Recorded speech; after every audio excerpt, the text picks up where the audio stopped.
presenta al Consejo sus credenciales académicas, su hoja de vida, así como cualquier otro elemento que entienda pertinente para la evaluación que realizaré. Concluida esta parte, los miembros del Consejo podrían hacerle preguntas por un espacio de tiempo que no supere los 15 minutos. Tiene usted la palabra y le deseamos la mejor de la suerte. Muchas gracias, presidente. Saludamos, buenas tardes, al honorable presidente de la República Dominicana, doctor licenciado Luis Abinader, así como a los demás consejeros que componen este Consejo Nacional de la Magistratura. Como ya ha mencionado el presidente, mi nombre es Napoleón Ricardo Esteves Lavandier. Voy a hacer una breve presentación, trataré de hacer una breve presentación, ya que todos tienen nuestra hoja de vida en sus expedientes.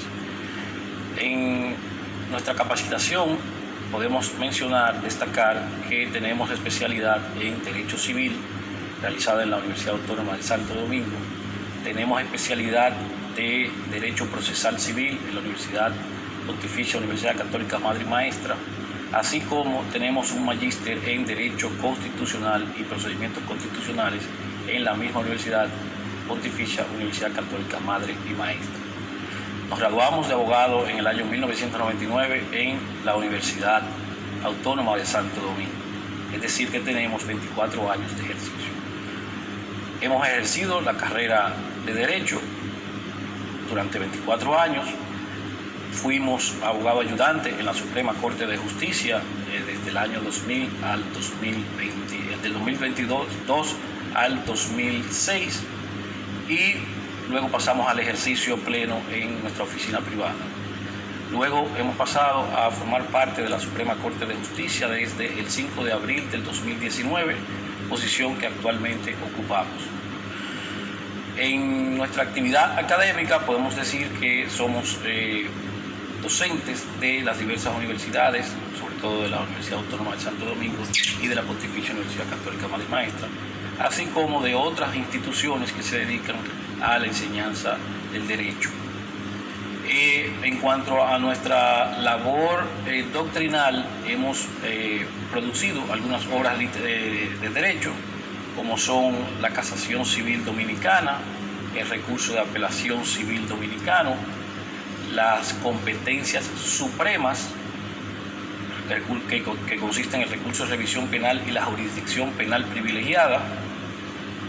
También hemos escrito la Ley 834 de 1978, comentada y anotada por nosotros, la cual tiene 4 ediciones. Y también escribimos un libro que se llama De Derecho de las Seguridades y Garantías del Crédito, que fue publicado en el 2016 y consiste en un libro de texto fundamental para la materia de garantías, precisamente en la universidad. Muchos me preguntan ¿por qué ir al Tribunal Constitucional si ya está en la Suprema Corte de Justicia? Esa pregunta ha sido recurrente en estos días de allegados y amigos. La verdad que una pregunta que en otras latitudes no sería normal, porque es lo normal, lo recurrente en los demás países que tienen el sistema bifrontal que nosotros tenemos, donde tenemos una Suprema Corte de Justicia y tenemos un Tribunal Constitucional, que los jueces del Tribunal Supremo, por ejemplo el de España, del Tribunal Supremo, traspasan recurrentemente a formar parte del Tribunal Constitucional. De hecho, hoy día, en este año, fue designado presidente del Tribunal Constitucional de España un juez que pertenecía a la Suprema Corte de Justicia. O sea, es un tránsito natural. Nosotros hemos hecho una maestría y hemos hecho estudios de Derecho Constitucional y simplemente hemos querido intentar pasar al Tribunal Constitucional para poder desarrollar un poco más ese tema, ese aspecto del derecho tan fundamental como el derecho constitucional, que en la Suprema Corte de Justicia se aplica, lógicamente, porque, como dice la ley, tanto el Poder Judicial como el Tribunal Constitucional ejercen la justicia constitucional.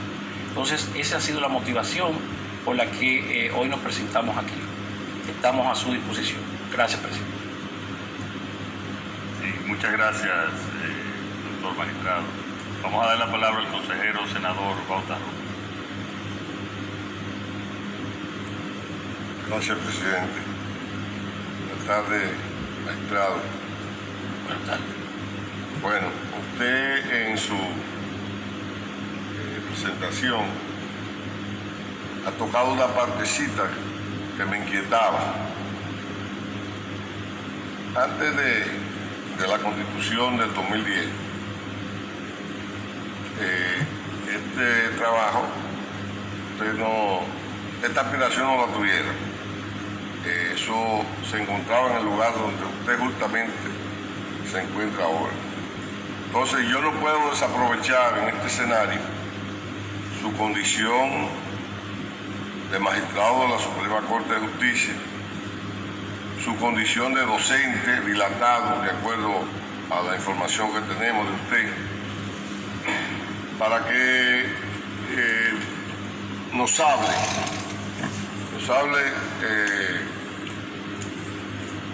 si pueden haber diferencias, pueden haber semejanzas, similitudes entre la Suprema Corte de Justicia y el Tribunal Constitucional.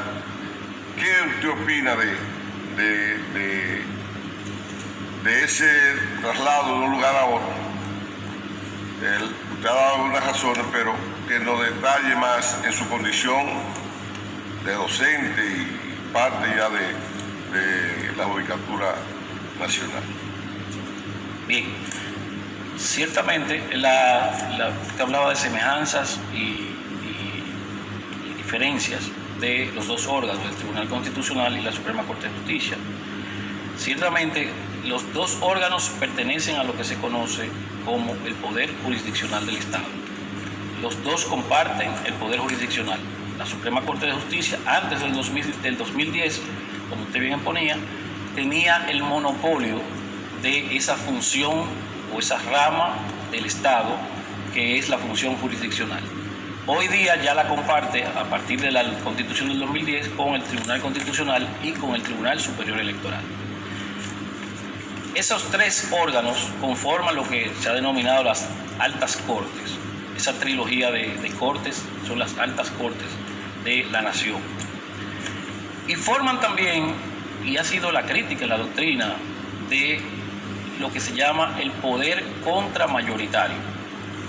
¿Por qué forman el poder contramayoritario? Porque estos tres órganos ejercen la función jurisdiccional, pero ninguno de los tres órganos es seleccionado, sus miembros son seleccionados por el voto popular, sino que el poder político sí es elegido por el voto popular. Entonces, por eso se le denominan el poder que ejercen el poder contramayoritario. Y ahí de ese poder contramayoritario se deducen muchas cosas, muchas semejanzas y diferencias. Aterrizando con lo de la Suprema y el Tribunal Constitucional, dejando fuera el Tribunal Superior Electoral, lo primero es que diferencia, la Suprema Corte de Justicia ejerce lo que es la legalidad, es decir, es la última intérprete de la legalidad, de la ley, de la interpretación de la ley. El Tribunal Constitucional, por su parte, es el último intérprete de la Constitución. Si nos vamos a diferencias estructurales, la Suprema Corte de Justicia está compuesta por 17 jueces y está dividida en salas. En cambio, el Tribunal Constitucional es un órgano unitario compuesto por un pleno de 13 jueces. Si nos vamos a las competencias, ya sí comparten tanto Suprema Corte de Justicia como Tribunal Constitucional lo que es la justicia constitucional, pero, como ya dije, el Tribunal Constitucional tiene la última palabra en el caso de la interpretación de la Constitución. Y ya el tema de sus decisiones, de qué efectos tienen sus decisiones, la Suprema Corte de Justicia, como falla y resuelve conflictos concretos entre problemas interpartes, partes privadas o parte penal, o sea, conoce la justicia ordinaria. En cambio, el Tribunal Constitucional, sus decisiones resuelven generalmente cuestiones de índole política importante que tienen un efecto más general que las decisiones de la Suprema Corte de Justicia. No sé si satisfice por completo la pregunta. Gracias. Le damos la palabra al consejero presidente del Senado, senador Ricardo Lozano. Muchas gracias, honorable presidente.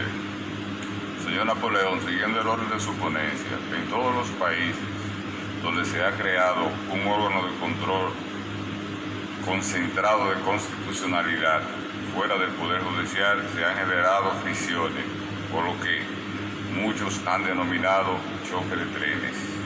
¿Qué opina usted sobre ese tema y cómo entiende que debe ser manejado? Ciertamente ese era uno de los temores cuando se estableció el Tribunal Constitucional en el 2010, de si se elegía o se optaba por una sala al interno de la Suprema Corte de Justicia, como hay en algunos países, o se elegía el tema de la creación de un Tribunal Constitucional, que fue la posición que al finalmente prosperó. Y se establecía en ese entonces, se traían a colación esos temas de choques de trenes dados entre Supremas Cortes de Justicia y tribunales constitucionales en esos sistemas, en esos países que, al igual que nosotros, tienen esa composición bifrontal de dos órganos jurisdiccionales separados. Uno de los casos más famosos es España, precisamente, donde en España había siempre un choque de trenes entre el Tribunal Supremo y el Tribunal Constitucional, que todavía hoy creo que se mantiene un poco. Llegaron hasta el punto que el Tribunal Supremo impuso una multa a los jueces del Tribunal Constitucional en uno de esos pleitos, y los jueces del Tribunal Constitucional pagaron su multa incluso. O sea, ciertamente ese problema se ha dado. Gracias a Dios, nosotros elegimos el Tribunal Constitucional y ese problema hasta el momento no se ha dado. O sea, lógicamente ha habido sí, algunas fricciones o confrontaciones jurídicas, no personales, entre el Tribunal Constitucional y la Suprema Corte de Justicia en uno u otro caso que ni siquiera ha trascendido. Nosotros lo conocemos porque estamos en uno de los órganos encontrados. Pero el choque de trenes, lo que creo que es imposible que se dé, o se puede evitar, mejor dicho, siempre y cuando cada órgano respete las competencias del otro.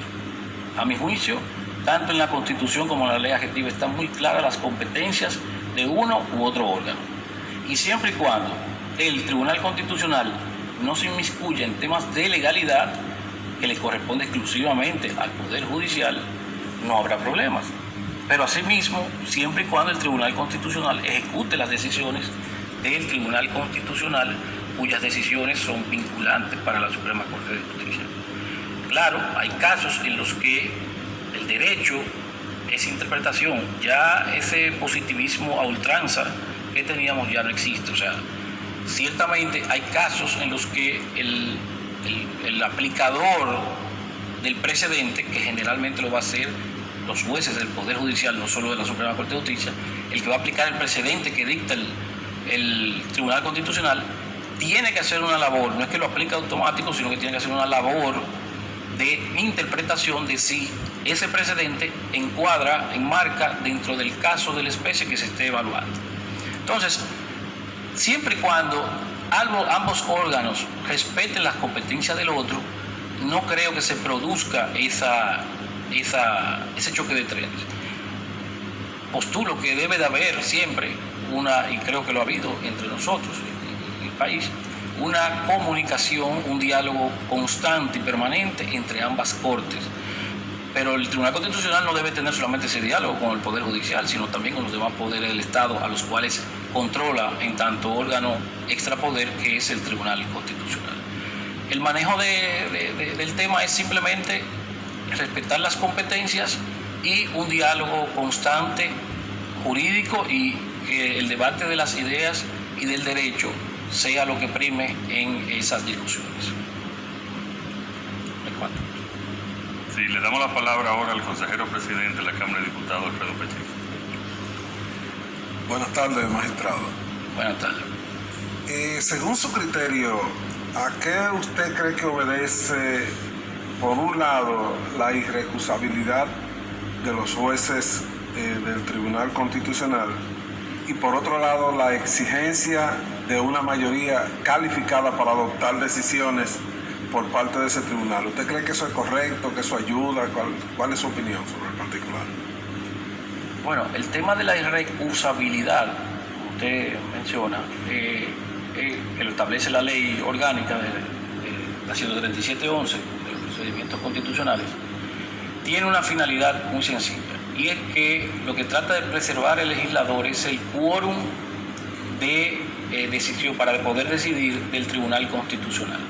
Estamos hablando de un órgano compuesto por 13 jueces, que, como expliqué en una de la parte anterior, es un órgano unitario, es decir, son 13 jueces exclusivamente, es decir, no tienen esos jueces ni juez suplente, pero tampoco tienen jueces inferiores como en el Poder Judicial, que puedan venir a suplir una falta de esos jueces. Es decir, si aceptamos, si admitimos que las partes pueden recusar los jueces, podríamos dar una licencia para que se inhabilite el quórum calificado que lo establece la Constitución de 9, y entonces el órgano quede obstaculizado para dictar X decisión. Es decir, automáticamente se recusen más de 5 jueces, ya ese órgano no puede decidir. Y peor aún, ¿quién decidiría esa recusación? Porque no hay un órgano superior para decidir esa recusación, y el Pleno ya quedó desarticulado con la recusación. Entonces creemos que eso de la recusación es más para poder proteger el quórum del Pleno del Tribunal Constitucional. Y esto va conectado con la otra parte que usted pregunta, sobre el tema de esa mayoría calificada de 9 votos, lo cual ha tenido bastante debate y ha sido bastante discutido. Aquí tengo que traer otra vez el tema de el poder contramayoritario. Una de las cosas que más se critica los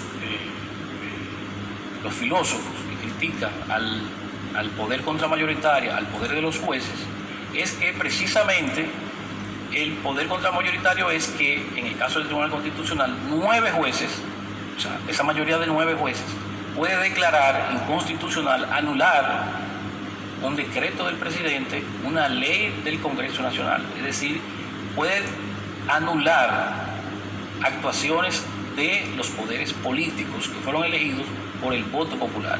Entonces, estos 9 jueces que no son elegidos por el voto popular estarían anulando decisiones de estos órganos políticos.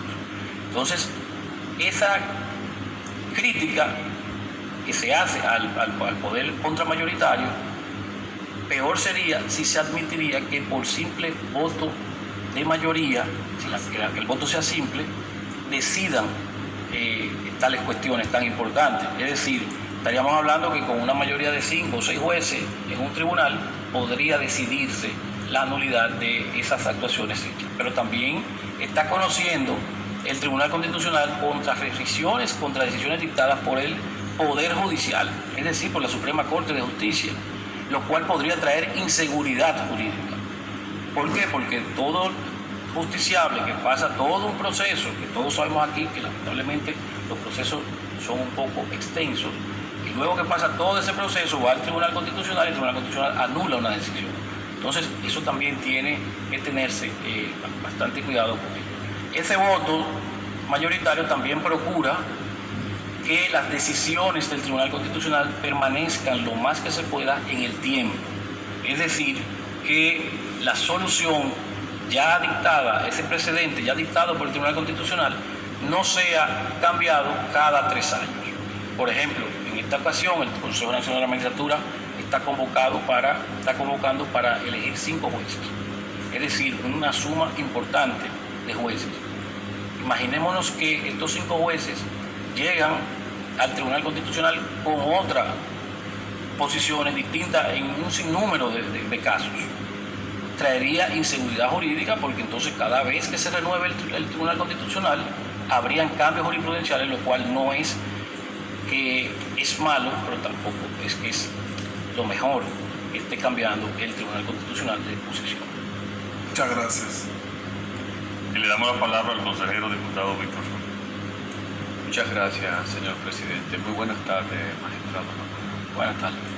¿Cuál es la jurisprudencia que ha establecido el Tribunal Constitucional y la Suprema Corte de Justicia sobre el plazo razonable en los procesos?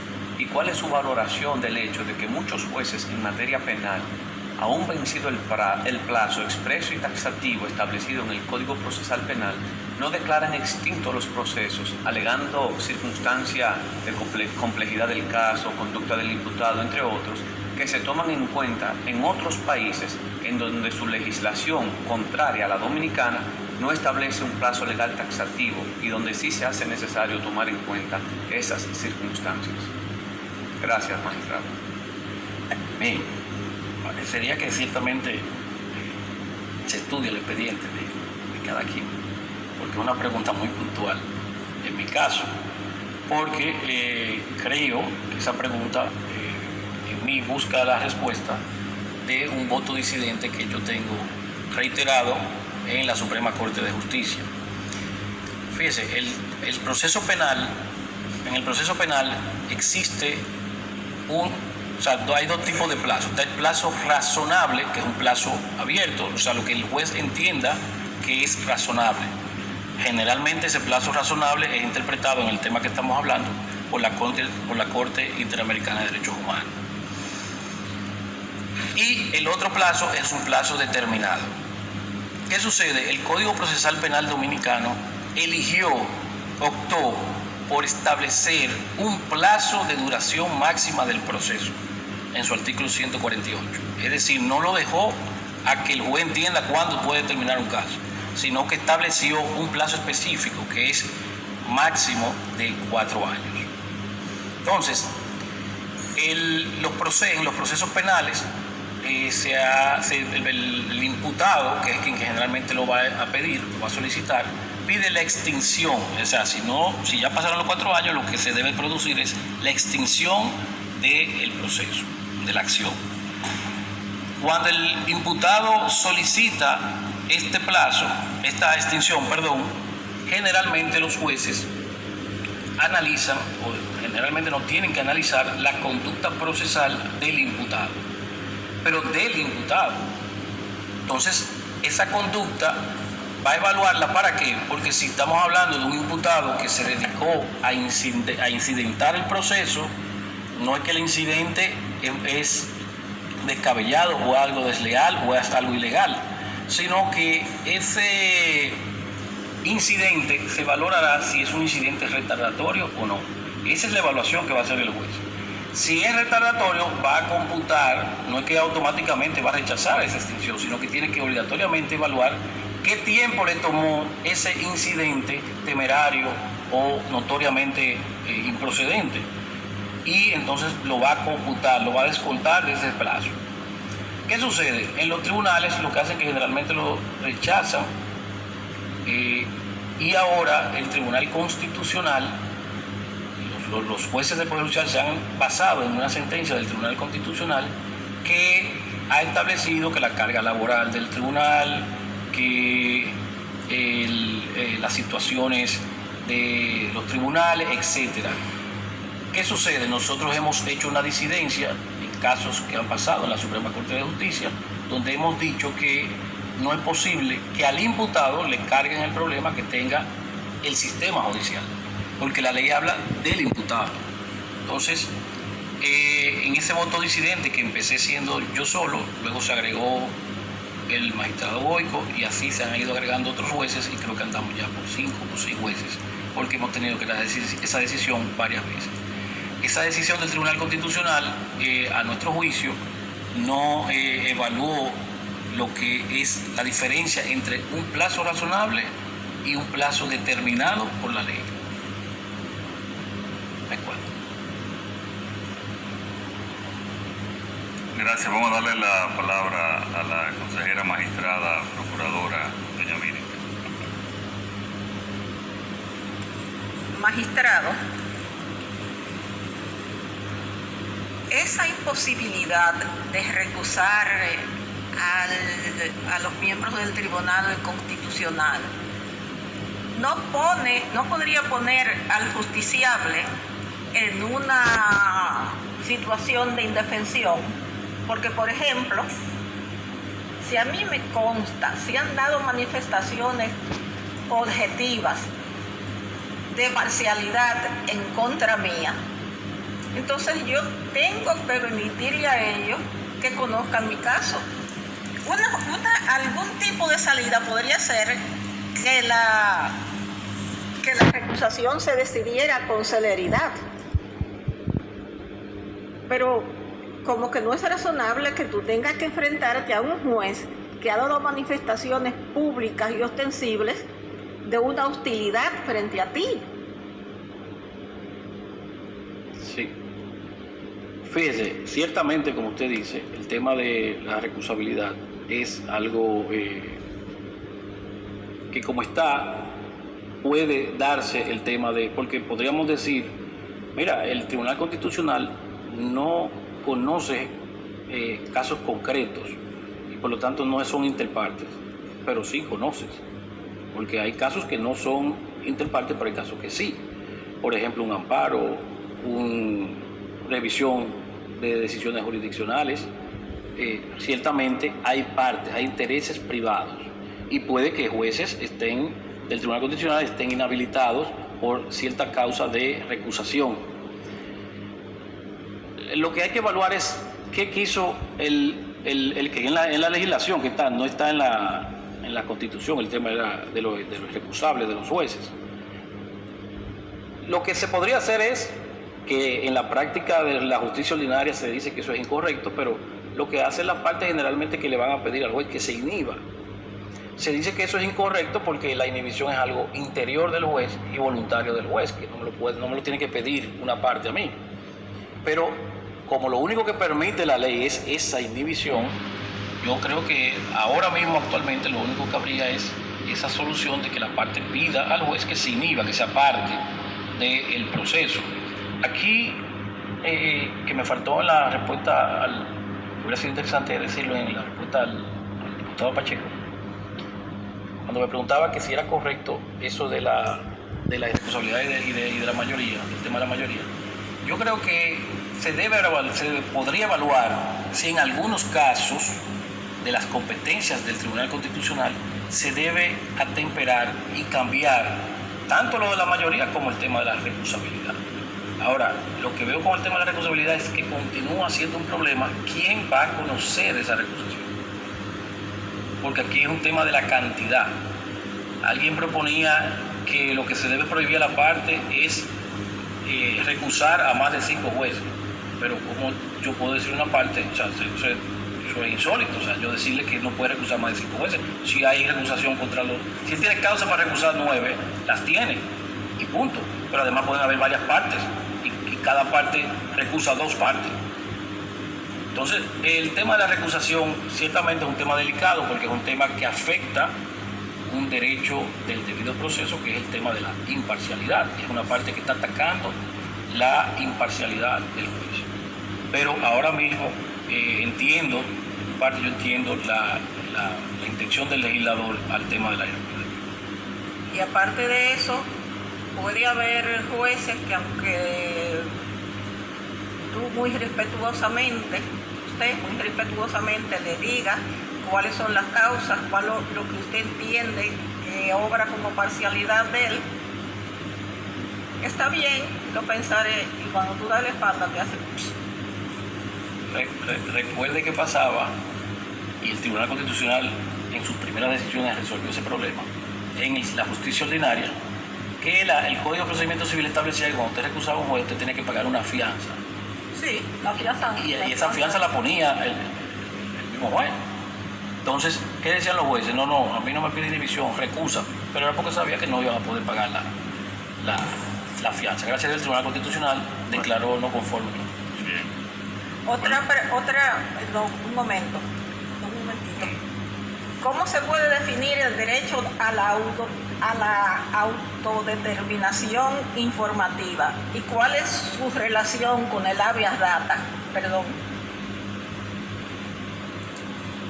No, el derecho al habeas data, ese derecho que usted establece, es el derecho que tiene toda persona de el manejo de sus datos personales, de determinar qué datos se pueden o no suministrar a terceros.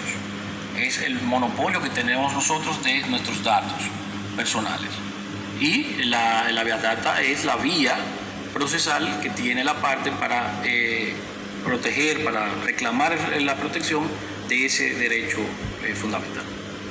Gracias. Bueno, muchas gracias, doctor. Felicidades y que pase buenas tardes. Buenas tardes también. Recibimos nuestro 18º postulado.